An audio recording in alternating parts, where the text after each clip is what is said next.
He had 122 orders over 1,000 CPO. He grew his business from the previous year of 50%. He's the top 300 sales reps of all time, 42nd in the nation last year to date, number 6 rep in the region year to date.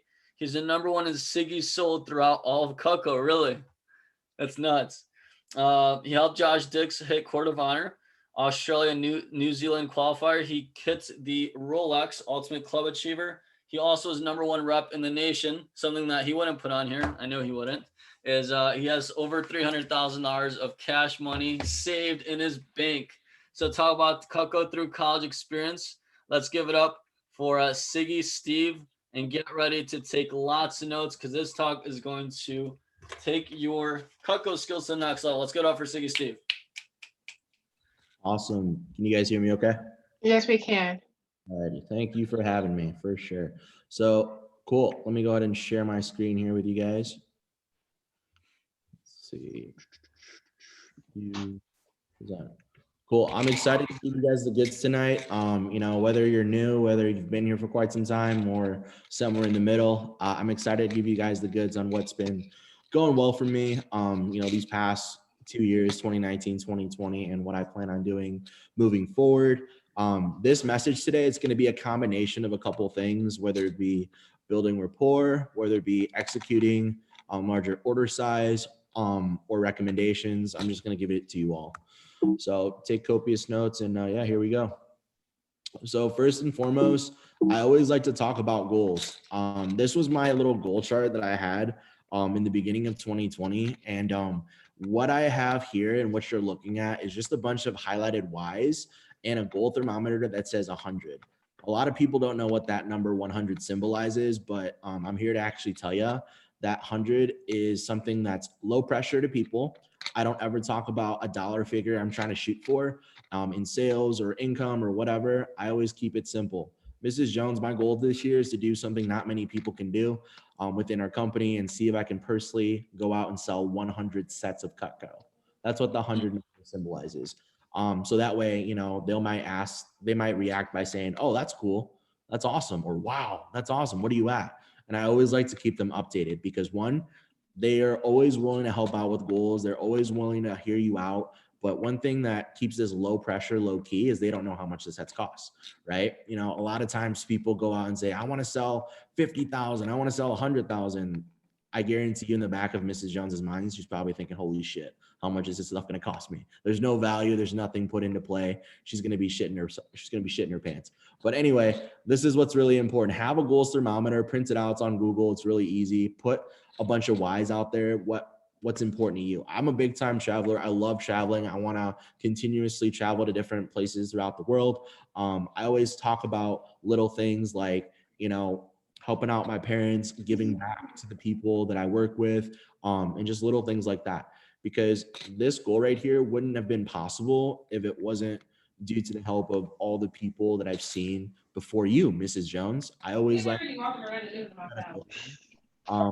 other people that have been a huge help to my success. Here's how it correlates to other people that they've referred you to. Like let's say someone you just sold a Siggy to or a homemaker to or whoever, recommends you to the next demo and you're doing a demo for that person. It's always crucial and important to mention to that person what their friend got, especially if it's big. That's really important. Like you have no idea, this summer I had my best campaign. It was like 145,000. It was like a ripple effect. I literally started in a new territory and literally I went from one family. I said, yeah, they bought the Siggy set. They loved it. The next couple, Siggy. Next couple, Siggy. Next couple, homie. And I'm like, all right, we know you bought a homie, but we still love you. It's going to be a great set. But hey, next time, let's get you the old seed, right? Little things like that make a big difference. Tell stories and plant the seed on what other people got from you. Sponsor pages. This is something that's like a hidden secret that I didn't know people within our company did. And Jason Jeffrey, one of the top CSPs within our organization, gave me a shout out. And I'm like, holy shit, he's actually copying what I do. I always like to name drop, just like management, when we drop PRs, like, oh, we worked with this person. Oh, we worked with this person. Well, I like to talk about sponsorship pages and whatever makes you feel comfortable, whether it be set sponsors or, a certain number plus sponsors. Set sponsors, it's pretty self-explanatory. I'm sure you know what that means. They bought a set. 7+ sponsors, it's where it gets a little tricky, but it's not that tricky. Mrs. Jones, I want to keep it low key. She'll ask me, Steven, what does 7+ mean? And I just say, oh, they just bought 7 custom pieces, 7+ minimum, 7 minimum pieces. But what it really means is it's 700 CPO. That's what it actually means in deep down. All these people on this list bought 700 CPO plus. So they'll ask you, what does 7+ mean? If you want to do 5+ sponsors, cool, go for it. 3+ sponsors, hey, whatever makes you feel comfortable, right? Don't be afraid to name drop people from different areas and different states. They can be like, whoa, you did demos out here? Yeah, I'm willing to go all over. And with everything crazy that's been going on, Mrs. Jones, I can do presentations out of state as well too, right? Dropping the plug for virtuals. So cool. Seed planning is super important. Let me go ahead and break it down for you. Everything that's highlighted in red throughout these next couple slides are going to be the most important things you should take away from each of the slides. Seed planning. Okay. Right. If you're like low-key awkward like me when I first started, it's okay, because if you don't know what to talk about when it comes to building rapport, think about what month we're in, right? Think about the new year. Think about what holidays just happened, what holidays are coming up, right? Simple things that you can find common ground with the people you're doing presentations for. Sooner or later, you're going to be doing demos with people that are unlike you if you haven't done so already. And the best thing to do is just to ask them how their day's been, what their kids do, what they do for work. Just try to relate to them as best as you can. Okay. If they tell me that, they run a business, great. I'm going to ask them for their coworkers. If they are, a real estate agent, I'll ask them like, who else do they know that owns their own business or does real estate? Because we can do business gifts too, right? These are little areas within our business that you can up your average order. But you just got to ask those questions. The junk knife page, right? I'm literally going throughout my entire demo step by step. So like we started with the thermometer and then the seed planning and the rapport, the junk knife page, right? That page where it seems most people think it's kind of boring, but it's actually the most important page. It's where you build the most value within your presentation. Mrs. Jones, I'm going to cue you on a little secret. This is definitely the most boring section here, but please bear with me. I'll try to go through this as quick as I can. And it usually makes her smile or she'll laugh. And I usually go like, this drawer right over here, it literally is what most people's drawers look like, just a drawer full of junk. But here's what I'll share with you, right? This is no different than going out to McDonald's, Chipotle, Subway, any fast food establishment really, because going to those places is going to be cheap, but it's not going to be the only time you'll ever go there, right? It's just like when you purchase a brand new knife at the store at Target or Walmart that you think is going to last you more than a couple months, and it doesn't, you got to go back and buy more. Those are residual costs that add up over time. Mrs. Jones, think about it. What's the difference between someone buying a brand new iPhone or an Android phone as opposed to someone buying a flip phone? It's because they value the Android and the iPhones more because it does more things, right? It's more valuable to them. But that Android phone or iPhone is going to cost a good couple hundred or even over $1,000 for a brand new phone, right? Are you team iPhone or are you team Android? They'll tell me. If they say they're team iPhone, I say, oh, cool. Did you get the new iPhone 12? Oh yeah, we always upgrade to the next one. We always upgrade to this one. Crazy. A lot of people do the same thing, right? Those are things that they don't really need, but they have. Okay. I just planted the seed of need and have. So at the end of it, they're not going to BS me and say, oh, we don't need Cutco knives. Well, you also didn't need that new brand new iPhone either, right? Those are just little things, but I don't say that in like a dickish way. I always like to plant the seed so that later they can remember what they've already told me. I always bring up like, how those things are going to be expensive, whether it be buying a brand new TV, a brand new washer, a dryer. These things are going to cost more, but it's no different. Cheap things will never be good. Good things will never be cheap. You get what you pay for. That's the most powerful line you could deliver. Curtis JQs, one of the top CSPs within our company, pitches that line, and it's single-handedly, a game changer line. Cheap things aren't good, and good things aren't cheap. You get what you pay for. It's kind of like asking for recommendations. You got to like pause and say the next line. Okay. If you can't do it, talk to your manager, I guess. But seed planning. What else can we do? So here's some more rapport building questions. So I always like to start off by asking them, hey, Mrs. Jones, when it comes to fruit, do you cut up watermelon, cantaloupe, pineapple, honeydew, and just a wide range of fruit? Yeah, sometimes. Okay. What about meat like steak, pork chops, chicken, brisket, ham, whatever? Yeah, all the time. Cool. And then what about like veggies like onions, celery, carrots, potatoes, sweet potatoes, squashes? Oh, sweet potatoes and squashes all the time, but they're a pain in the butt to cut. Okay. And then, oh, one more question too. Do you ever do something really easy like put cream cheese on a bagel or make a sandwich or like butter on your toast? Yeah, sometimes. Okay. Well, Mrs. Jones, you're probably wondering why I'm asking these questions. It's really simple. It's because Cutco isn't designed for chefs. It's designed for everyday people just like you and me. As long as you eat food and you prepare food, you can benefit from Cutco, right?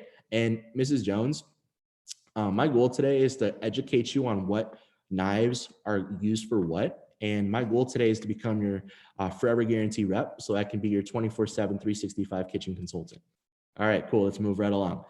So here's what I did there before I forget. Actually, before I forget, the fruits, veggies, meats, and miscellaneous, you probably didn't realize this. Some of you didn't catch it, but the reason why I did fruits, veggies, meats, and miscellaneous is how many times have you had a customer tell you, you know, Steven, I would never use that spatula. Well, Mrs. Jones, I know you said earlier that you sometimes, make sandwiches or put cream cheese on bagels. I think you'd be using that piece quite a bit. Right? Oh, Steven, I would never use, this piece or that piece. Well, when you cover fruits, veggies, meats, and sandwiches, every single piece will be covered. I promise you. Okay. Cool. Value. Let's talk about value. Yeah, so value. Again, the red highlighted points are definitely the most important.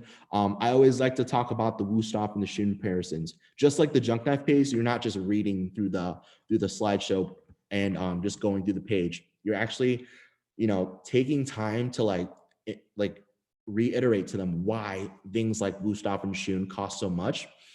Okay, but here's the things that you wanna bear in mind. Here's another money line you should know about Wusthof and Schoen, Mrs. Jones. Wusthof and Schoen, yes, one of them's 3,500 and one of them's 4,500, but they are high quality, high maintenance. With Cutco, we're high quality, but we're low maintenance, which means that we don't have to be sharpened all the time, and we're dishwasher safe. Okay, you don't have to be hand washed. Those are key components that Mrs. Jones wants to hear. When she hears that it's dishwasher safe, typically she gets really fired up. Okay. And oh, by the way, if you want to increase your average order, here's something that you want to do if you haven't heard it already, but you want to show everything Cutco offers. We just acquired back the pruners, the garden tools, the hunting stuff, show everything. If your desired average order is 500, multiply that by 3. Every single time you talk about Cutco or you're talking to a customer, if you're whatever your desired average order size is, multiply that by 3. That's how big of a wish list you want to build. Let me repeat that. Let's say your average order desired that you want to have is 500. You multiply that by 3, it's 1,500. That's how big the wish list has to be in order for you to even come close to having a desired $500 average order size. Here's something that Seabass didn't mention to you. When I first started, I went 5 for 6 in my fast start. I sold $991. That number will always haunt me because it's trash, right? Ever since I started till now, my goal is to have a $991 average order size, right? In order for me to do so, I got to multiply that by 3. Essentially, I got to create a $3,000 plus like list. So we offer flatware, cookware, knives, hunting stuff. You got to throw it all on the list, right? Mrs. Jones, in a perfect world, do you think 6, 8, or 12 steak knives would be best for you, your family, and your guests? I can't tell you how many times I've seen retired couples that tell me, Steven, it's just us two. What are we going to do with 10 steak knives in the Siggy set? Well, yeah, totally. Well, when some are in the dishwasher and you need, some backup ready to go, there's some in your block. What 6 is plenty. But what happens if you have company over, Mrs. Jones? What happened when your kids are stopping by? What happens when Christmas or Thanksgiving happens like it just did? You have all the right tools for the right job. Okay. Never ask them, how many steak knives do you want? How many table knives do you want? That's the only time you offer a suggestion to them. Like, do you think like 6, 8, or 12 makes the most sense for you? I'll be honest. I had a high caliber prospect one time. You tell that he's pretty well off. I was like, straight up, I was like, hey, in a perfect world, would 12, 24, 36 steak knives make sense for you and your family? He goes, probably 12. We got him 12 steak knives and more. right? These are the things that you really need to work on and just be strategic in terms of what you're asking for. Okay. Create, again, the key points again is to position price and talk about Wusthof and Schön as if they were super, super expensive, and they are. And by the time we get to the homemaker, the signature, the ultimate set, if you're a customer is like, oh man, I can only imagine what the homemaker or the signature or the ultimate cost if Wusthof and Schön cost that much. Guess what? You did your job, right? They're on the edge of their seat asking and wondering, all right, how much is this going to cost me? But then you realize that it's a fraction of the cost and they can split it up over 5 months, right? Hey, Mrs. Jones, I noticed that you're in a quite a decently lit room, right? I can tell your lights are on. I'm sure the TV's on, your internet's going. These are bills that we're always going to have, right? As long as we're alive, we're going to have that gas bill, internet bill, electricity bill, all these little bills, as long as we're alive and living.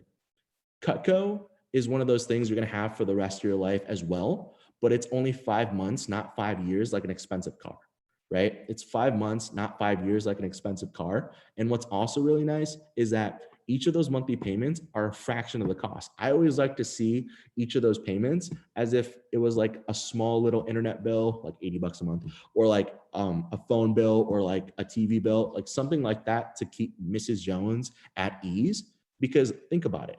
Like think about how much your parents or your phone bill plan is if you're a part of your plan, or like your internet bill is, your phone bill. These are all little things that they're never going to flinch at when they see the bill. They're literally going to pay for it and they're going to move on, right? You just got to build the value and use logic, right? Those are the main things you really want to cover. Value. Cool. And yeah, we're doing great on time. So be a good listener is my last part. Be a good listener, right? Here are the tips that I have for you. Obviously, with this whole transition of Zoom appointments, here's something that you always want to do. I should have mentioned this from the very start, but every single time before I begin my demo, I always say, hey, Mrs. Jones, before we get started, could you do me 2 or 3 quick favors? 1, could you grab something to write with? 2, could you grab a sheet of paper? And 3, if you don't already have your phone, can you grab that too? Phone, something to write with, and a piece of paper. So that way, instead of them just looking at my face and hearing me talk, I always say, so that piece of paper and that pen, I want you to number it 1 to 15 on both sides. Go ahead and do that for me.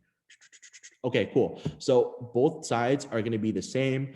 It's just for you to write down any questions, comments, concerns, or anything that catches your eye, right? Anything that catches your eye. And at the end of this, we can kind of discuss that, but 1 to 15 on both sides. And at the end, like I said, I didn't just randomly find you today. I was over to see so-and-so, and he recommended me to see you. We'll talk about that at the end later too. So just planting the seed about asking for referrals and planting the seed of having them write stuff down that makes sense to them, or what caught their interest. And it's also great for you too, because if you have a sheet of paper and a pen, you're taking notes on your customer, just kind of reading them and seeing what their interests are, and just learn more about your people. Okay. And whatever you learn about them, whether it be the meat, the veggies, the fruit that I talked about earlier, always repeat that back to them, because that's what you collected, what you gathered from them when you first asked those questions. Give them suggestions, right? Who's the kitchen expert? You are, right? You're going to be the one that's going to be offering them a bunch of different options, right? Tell them what knives make the most sense, right? What's the best knife to cut a squash? It's a vegetable knife, not a hearty slicer. What's the bad boy? That's the cleaver. Guys, the bad boy is the cleaver, right? If you tell them the bad boy is the cleaver and the vegetable knife is the primary source to cut through sweet potatoes and squash, you're going to sell a lot more ultimates, or at least, ulti upgrades. Okay. Use transitional phrasing, furthermore, therefore, just to make it smoother. And don't be afraid to package things together that make a lot of sense for your customers. Steven, I really like that ice cream scoop. I really like that pizza cutter. That's awesome. That's all a part of what we call our gadget pack. Let me tell you what that includes. The pizza cutter, ice cream scoop, can opener, wine opener, just package it all together. So that way you're doing a service for your clients. Okay. They never have to think twice about buying another pointless can opener, wine opener, pizza cutter, ice cream scoop ever in their entire life, ever again. Okay. The third to last bullet point is really important. And I want you guys to really remember this. Okay. Don't ever over deliver. Don't ever be unethical, because you don't want to tell them, hey, I'm going to be here for 10, 20 years. So I promise you, if you buy it today, I'll be here for you. Don't tell them that if that's not your end goal, right? Let them know, with with intention that, hey, if at any point you ever need anything sharpened or replaced, you can give me a call. And if I'm not doing Cutco, I can lead you in the right direction. Just so that way they feel more comfortable with the purchase they make with you. Okay. Obviously, build credibility in yourself and how valuable you are, why they should get Cutco from you today and not next week, next month, next year, right? Why today is the perfect time, because everyone's at home, restaurants are closed, you're cooking more at home, spending more time with family. These are little things that they don't think about. This is what Cutco does for people. It brings the family together. And last but not least, guys, just have fun, right? Don't take your demos too seriously. Smile, laugh, throw in crappy jokes, right? If you have Cutco knives in your home and you're doing a demo, don't be afraid to just say, hey, Mrs. Jones, I'll always be here for you. Well, for as long as I'm here with Cutco, I just ask you that you don't see anybody else, okay? As long as I'm active with Cutco, don't see anybody else, right? As a matter of fact, I just want to tell you right now, if this was a knife, I would say, like, I'm not a one knife stand, okay? Please don't have any one knife stands with anybody else. And it usually cracks a smile on Mrs. Jones's face. And she goes, okay, Mr. Steven, I'm not going to have any one knife stands with anybody else. You're going to be my guy. But if anything changes for the future for you, I'm sure I can contact you and you can lead me in the right direction. Awesome. That's all I got for you guys. Thank you guys so much for having me. Awesome. Thank you, Steven. Let's get 3 biggest takeaways. What's been most valuable from hearing that? So let's get 3 shares, 3 takeaways. What's been most valuable? Let's give Siggy Steve some love in the chat box. Give Siggy Steve some love in the chat box. Thanks so much for your time. Appreciate it. Great year this last year. Let's get 3 takeaways. What's been most valuable? Then I'm going to wrap things up here, and we're going to do team night out afterwards. 3 takeaways. What's been most valuable?